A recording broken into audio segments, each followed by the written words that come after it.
కరీంనగర్ జిల్లా జమ్మికుంట పట్టణంలోని కృషి విజ్ఞాన కేంద్రంలో ప్రధాని నరేంద్ర మోడీ 12 ఏళ్ల పాలన పూర్తయిన సందర్భంగా కృషి విజ్ఞాన కేంద్రం ఆధ్వర్యంలో ప్రకృతి వ్యవసాయంపై రైతుల సమ్మేళనం కార్యక్రమం జరిగింది. ఈ కార్యక్రమానికి ముఖ్య అతిథిగా హాజరైన బండి సంజయ్ దేశంలో రైతులందరూ ప్రకృతి వ్యవసాయం వైపు మళ్లాలని, అధిక లాభాల కోసం ఆతృతపడి కెమికల్స్ వాడటం వలన ఉజ్బెకిస్తాన్ సర్వనాశనమైందని, పంజాబ్ లో అధిక క్యాన్సర్ రోగులు ఉన్నారని, రాబోయే 2 సంవత్సరాల్లో కరీంనగర్ పార్లమెంట్ పరిధిలో 25,000 రైతులు ప్రకృతి వ్యవసాయం చేసేలా అధికారులందరూ కృషి చేయాలని, దీనికి తన వంతు ప్రయత్నాలు కూడా చేస్తానని, కొత్తగా ప్రకృతి వ్యవసాయం చేసే రైతులు సెల్ఫీ దిగి తనకు పంపితే సన్మానం చేస్తానన్నారు. నెహ్రూ కాలంలో అవినీతి, అరాచకం, విధ్వంసం జరిగి మోడీ హయాంలో అభివృద్ధి, సంక్షేమం జరుగుతుందన్నారు. ఇక్కడ వాళ్ళకి ఎవరికి అవసరం లేదు, మాది మేము వ్యవసాయం చేసుకుని చదువు వ్యవసాయం చేసుకుంటారు. కానీ మా ఆతృత ఏంటంటే సమాజం గురించి, ఇది అనుభవం ఉంది కూడా చెప్తున్నాం మేము. పైసలు మొత్తం ఒక యూరియాకి తెలుసంటే మన దేశ బడ్జెట్ 50 లక్షల కోట్లు, మన దేశ బడ్జెట్. దానిలో 2 లక్షల కోట్లు యూరియా కడుతున్నాం సబ్సిడీ పేరు మీద. యూరియా కేంద్ర ప్రభుత్వం 50 లక్షల కోట్ల బడ్జెట్ మన దేశానికి అయితే 2 లక్షల కోట్ల రూపాయలు యూరియా కడుతున్నాం. మనం విదేశాలకే 1,20,000 కోట్లు కడుతున్నాం.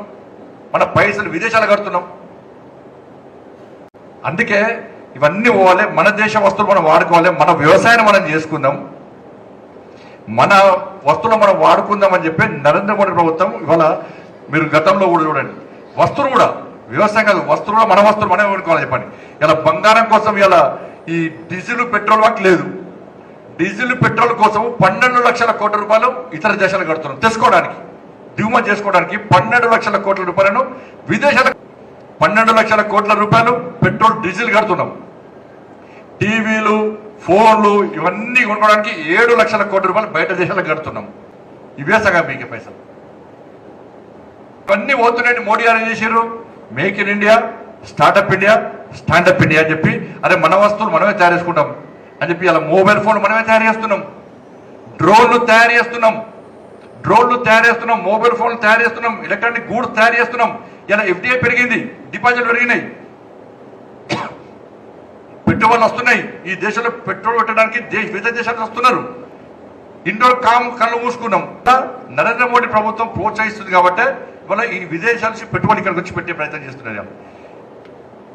2 లక్షల స్టార్టప్ కంపెనీలు పెట్టాం మనం. 2 లక్షల స్టార్టప్ కంపెనీలు పెడితే 23 లక్షల మందికి ఉద్యోగాలు ఇస్తాం మనం. 2 లక్షల స్టార్టప్ కంపెనీలు పెడితే 23 లక్షల మందికి ఉద్యోగాలు ఇస్తాం మనం. అంటే ఏ విధంగా మనం ముందు పోతున్నాం ఒకసారి అర్థం చేసుకున్నాం. కాబట్టి ఇటువంటి పరిస్థితుల్లో మనం అందరం కూడా ఈ ప్రకృతి వ్యవసాయదారులైన వ్యవసాయాన్ని మనం ప్రోత్సహించడం ద్వారా మనం ఒక్కలమే వేసుకోవడం కాదు, మనము ఇవాళ అనుభవం ఉన్న రైతులు వీళ్ళందరూ ఉన్నారు.